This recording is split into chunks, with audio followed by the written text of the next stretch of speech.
বাজারে চালসহ বেশিরভাগ নিত্যপণ্যের দামই চড়া। নতুন করে দাম না বাড়লেও 2 সপ্তাহ ধরে প্রায় সব ধরনের চাল বিক্রি হচ্ছে বাড়তি দামে। এছাড়া আলুর কেজিও 60 টাকা আর পেঁয়াজের কেজি এখন 110 টাকা। তবে কিছুটা কমতির দিকে সব ধরনের মুরগির দাম।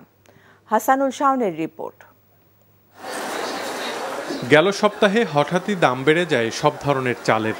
বাজারে এখন সেই চড়া দামেই বিক্রি হচ্ছে চাল। মিনিকেটের কেজি এখন 70 টাকা, আটাশ 55 টাকা আর স্বর্ণার কেজি বিক্রি হচ্ছে 50 টাকায়। চালের এই বাড়তি দামে হতাশ সাধারণ ভোক্তারা। এখন তো 150 টাকা বস্তা প্রতি বাইরে গেছে।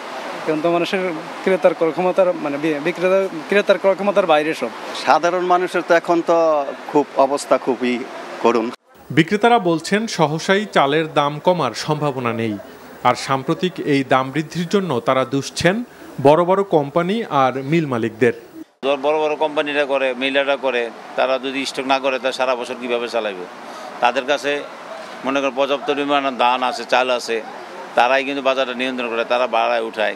করে কেজিতে বাড়ছে, বাড়ার পরে এখন 1 সপ্তাহ ধরে একভাবেই শীতলে আছে। আর কমার আমার মনে হয় না কমবে, কমার সম্ভাবনা নাই। অনেকদিন ধরেই বাড়তি আলুর দাম কেজি বিক্রি হচ্ছে 60 টাকায় আর দেশি পেঁয়াজের কেজি বিক্রি হচ্ছে 110 টাকায়। তবে বাজারে কমতির দিকে সব ধরনের মুরগির দাম। ব্রয়লারের কেজি এখন 170 টাকা আর সোনালী বিক্রি হচ্ছে 270 টাকায়। পাইকারি বাজার সাপ্লাই বর্তমান খুব কম। এখন অবস্থা দেশের যে অবস্থা কারণে বাজারে কাস্টমারই নেই। দুই একটা কাস্টমার আছে, ওই 10টা নেয়, সে 5টা নিচ্ছে। এছাড়া সবজির দাম কিছুটা বাড়তি। পেঁপে আর পটল ছাড়া প্রায় সব সবজির কেজি প্রতি দাম 60 টাকার ওপরে।